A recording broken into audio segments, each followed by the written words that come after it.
berbisnis. Jadi sepanjang bisnis di Palangkaraya ini bisa menjanjikan, cash flow-nya jelas, kemudian track record selama ini juga bisa daya tahan dan daya dukungnya juga kuat. Nah itu tentunya kita tidak akan berdiam diri juga. Tidak ada anggapan, tidak ada di masyarakat bahwa bank, terutama BNI itu stop kredit. Tidak. Kita bahkan saat ini mencari ceruk-ceruk, peluang-peluang yang mungkin bisa kita biayai, karena bagaimanapun tugas kami adalah menghimpun dana dan menyalurkan dana dan bentuk kredit, dan ini harus tetap berjalan dengan kualitas dan jumlah yang betul-betul bisa memberikan keuntungan kepada dua belah pihak. Nah, terakhir terkait UKM yang ada, kami bisa memberikan masukan. Teman-teman UKM teruslah berinovasi, kemudian jaga bagaimana usaha itu terus berjalan, menguntungkan, dan kemudian planning Anda betul-betul terukur, baik yang jangka pendek, mitigasi antisipasinya juga ada, maupun untuk jangka menengah. Nah, kemudian kalaupun para pengusaha memerlukan bantuan kami, karena sebetulnya bantuan dari perbankan bukan hanya modal, tapi juga pembinaan lainnya, baik teknis usaha dan sebagainya, baik bagaimana teman-teman bisa mengenal transaksi perbankan untuk mempermudah transaksinya, kami membuka diri untuk melakukan itu. Dan kalau memang sudah bisa meyakinkan kami, dan rekan-rekan pengusaha UKM juga sudah merasa perlu untuk memerlukan modal, dalam hal ini fresh fund dari perbankan, tentunya berikan kami data yang bisa meyakinkan kami, dan kemudian bersama-sama kita jaga, kita kawal, sehingga usaha bisa berkembang dan kredit yang kami berikan juga bisa terjaga kualitasnya sesuai tujuan awal kita. Nah, kemudian kepada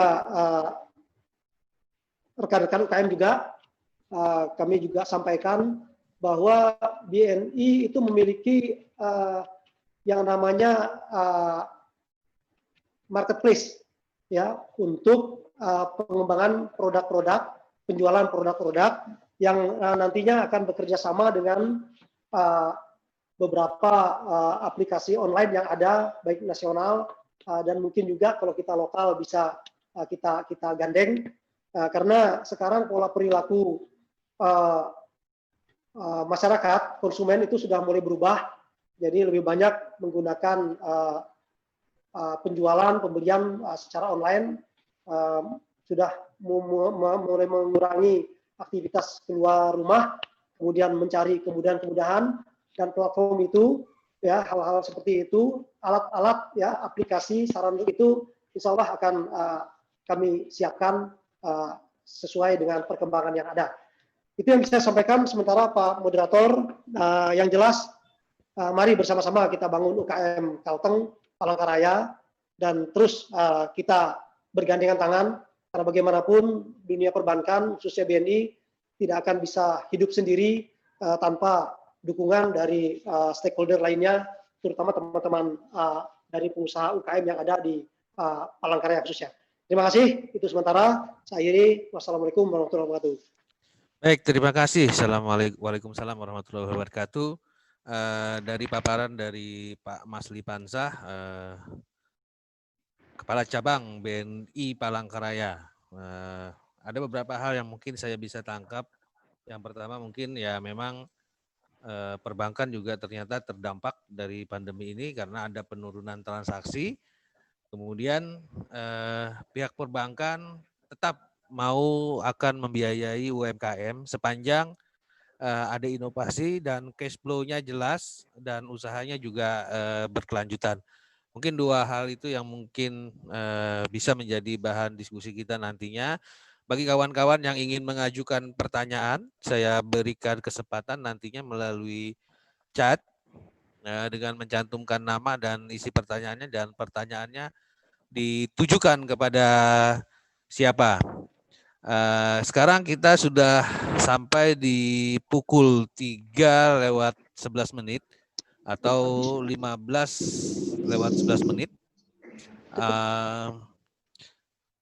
Seperti yang dikatakan disinggung oleh Pak Burhan tadi, termasuk juga Pak Yayah Diasmono dan Pak Mas Dipansah, ada beberapa sektor UMKM yang memang benar-benar terdampak pandemi COVID akibat pemberlakuan social distancing dan physical distancing.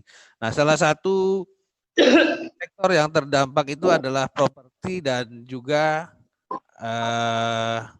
jasa penginapan dan perhotelan. Nah, kebetulan di sini juga turut bergabung General Manager Hotel Neo Palma Palangkaraya. Kira-kira saya ingin mendengar testimoninya sedikit, Pak. Bagaimana Hotel Neo bisa bertahan di tengah pandemi? Karena Hotel Neo ini kebetulan salah satu hotel yang tetap buka meskipun pandemi berlangsung selama sampai sekarang. Silakan Pak Agus, saya berikan waktunya untuk menyampaikan testimoni. Baik, terima kasih Mas Haris. Selamat siang Bapak-Bapak dan Ibu-Ibu semua. Terima kasih sudah ikut diundang dalam diskusi yang menarik ini sendiri. Ya, seperti yang telah disampaikan sebelumnya oleh Pak Burhan, itu pula dengan Bapak Yahya di Bangkalteng dan pimpinan cabang Bank BNI bahwa sektor pariwisata atau khususnya perhotelan ya yang sangat kena dampak yang sangat besar pada pandemik COVID-19 ini sendiri. Dari kami sendiri bisa menyampaikan bahwa pada periode April dan Mei kita ada penurunan sampai 90%. 90% baik tingkat hunian ataupun transaksi keuangan yang ada. Itu sendiri. Ya memang menjadi tantangan yang cukup menantang bagi pihak kita sendiri di perhotelan karena beberapa hal yang kita pada saat bersamaan harus berpikir dan bertindak adalah bagaimana untuk tetap menjalankan roda agar terjadi penjualan, ya, terjadi pendapatan penjualan. Terus yang kedua pada saat yang sama kita harus juga bertindak dan berpikir untuk menjaga kesehatan, protokol kesehatan baik kepada karyawan ataupun kepada pengunjung yang kita bagi hotel yang ataupun penginapan yang masih beroperasi tentu cukup rawan ya akan hal ini. Dan tentunya kita menerapkanlah protokol kesehatan yang standar ataupun yang berlebihan agar bisa menjamin bahwa kesehatan di lingkungan kita. Malam makanya gitu kembali orang mereka ini jika sudah nilai. Dan pada saat yang sama juga memikirkan biaya operasional karena pada saat berlakunya PSBB khususnya kemarin harga barang, harga bahan baku cukup melonjak ya.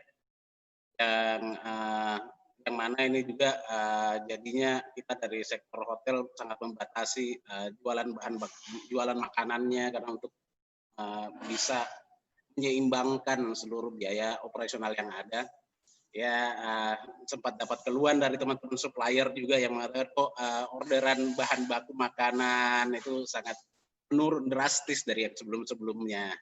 Ya inilah yang bilang akhirnya sektor ini memberikan dampak pandemik ini memberikan dampak domino juga kepada teman-teman UKM ya UKM sehingga para pedagang pasar juga terkena dampak langsung dari kebutuhan yang selalu dikonsumsi oleh hotel itu sendiri.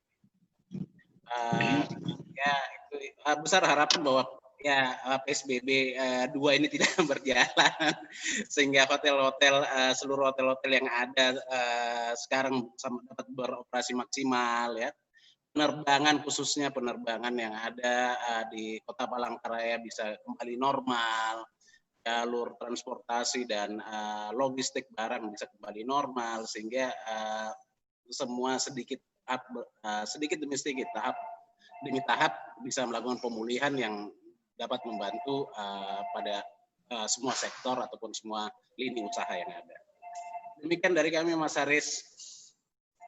Terima kasih Pak Agus, General Manager Hotel Neo Palma Palangkaraya. Terima kasih juga telah bergabung dan memberikan pengalaman-pengalamannya menghadapi masa pandemi, meskipun usaha-usaha lain memilih untuk tutup, tapi Neo Hotel Palma tetap memilih untuk beroperasi selama pandemi. Baik, saya mengucapkan selamat bergabung juga kepada anggota DPRD Kota Palangkaraya, M. Kemal Naseri. Kepada kawan-kawan yang ingin mengajukan pertanyaan juga kami sarankan untuk memberikan pertanyaannya melalui aplikasi chatting yang memang tersedia di aplikasi virtual Zoom ini. Ada beberapa hal menarik yang sebetulnya bisa kita diskusikan dalam diskusi kita sore hari ini, yaitu perubahan pola bisnis UMKM dari yang tadinya melakukan bisnis konvensional ke sistem daring atau sistem online. Saya ingin ke Mas Burhan dulu deh kayaknya ini. Ke Mas Burhan, kira-kira ketika pelaku UMKM mempersiapkan untuk melakukan bisnis daring, apa saja yang perlu dipersiapkan? Kira-kira Mas Burhan, silakan Mas Burhan, kira-kira kalau misalkan UMKM akan menuju bisnis daring, kira-kira apa saja yang perlu mereka siapkan? Oke, yang pertama kita mulai dulu dari bisnis online atau bisnis daring yang paling dasar dulu ya, paling basic dulu adalah bisnis online dengan memanfaatkan handphone kita. Jadi handphone kita itu kan di situ ada aplikasi chatting seperti WhatsApp, Telegram, dan yang lain-lainnya lah, SMS dan segala macam. Nah, ini satu mungkin tadi saya sampaikan bahwa setiap orang bilang bahwa wah bisnis digital atau bisnis online itu penting, tetapi yang paling basic ini jarang sekali dilakukan, yaitu kita mengumpulkan database pelanggan kita yang selama ini beli, lalu kemudian ketika di saat pandemi ini ataupun tidak, lalu nanti itu bisa digunakan untuk melakukan promosi secara berkala. Jadi misalnya seminggu sekali, ini ada loh barang saya baru barangkali butuh. Nah, contohnya di kompleks saya ini tukang sayurnya itu cukup canggih kan gitu kan. Jadi tukang sayur pun sudah memanfaatkan WhatsApp. Jadi karena kita pasar juga ditutup kan gitu, pasar ditutup. Kalau yang sekarang mungkin hanya untuk ganjil dan genap. Jadi nomor kios ganjil yang buka hari ini, besok nomor kios genap.